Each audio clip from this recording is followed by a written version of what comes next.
In Sweden, you can burn this book, but don't you dare touch the Torah. A 34-year-old man has just been prevented by Swedish authorities from burning the Torah in Stockholm, Sweden, outside the Israeli embassy. Now, the man in question has made it very clear that he's not in favor of burning any scripture, and he's only proposing to burn the book to spark a debate. Now, although his intended plans will not be going ahead after the Swedish government and the Jewish community stepped in, the entire situation has left us scratching our heads.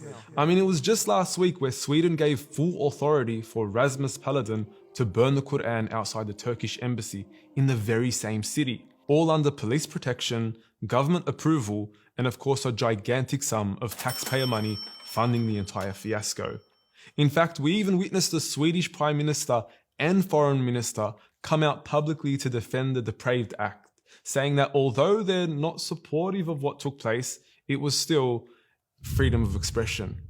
What is going on? What exactly is this freedom of expression that you talk of? Because to anyone with a basic level of intellect, the only thing we're noticing is freedom of hypocrisy, where we have one rule for anti-Muslim speech and another rule for everyone else.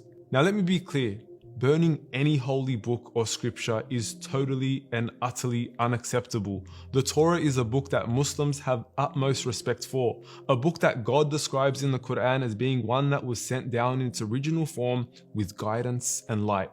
It's a depraved act to burn any religious scripture. But why the double standards? The truth is that freedom of expression is nothing more than a baton that Europe uses to clobber minorities with at their discretion. A baton that is selectively applied to humiliate some and defend others. These same European countries that sanctify freedom of expression as though it's a pillar of Iman or faith are guilty of penalizing certain forms of speech themselves. According to Swedish law, insulting the king could land you in prison for 2 years. In France, insulting the flag, 6 months in prison. In Germany, insulting the flag, 3 years in prison. In Denmark, insulting the flag, 2 years in prison. Even questioning the Holocaust in France could land you with 1 year in prison. It's hypocrisy in its finest form. You either believe in freedom of speech or you don't. You can't selectively apply it whenever it goes in your favor.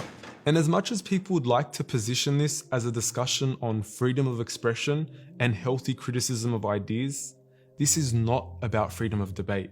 It's about the freedom to incite hate.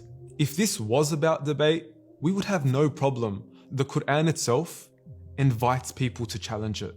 If they are in doubt about this book, then bring something like it. Even if it was a single chapter. Find an error in this book if you claim it's not divine. A challenge that has left its detractors with no other response but to burn the book. How pitiful. My honest advice is to stop burning and start learning. While you parade yourselves as nations that are bastions of progress and social advancement, ask yourself, how progressive and cohesive is your society truly? Where a culture of insult, obscenity, and disrespect is normalized. Perhaps you should take a read of our book and learn a bit about building a cohesive society.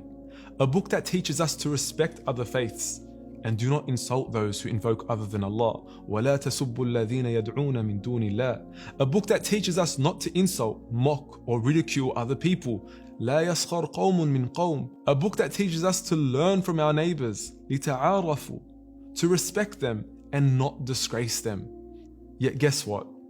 Even if you were to continue to burn every Quran on earth, what are you going to achieve? By Allah, we make an oath that if you were to burn every Quran on earth, we will bring back the Quran within a day. Cover to cover, page to page, word for word, and letter for letter, to even the subtle vowels and diacritic marks that are on top of each and every single letter.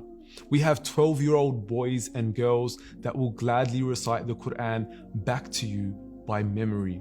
You cannot burn that which is preserved within our hearts, that which was sent down to hearts to be preserved within the hearts. So tell me again, what on earth will you achieve? Stop burning and start learning.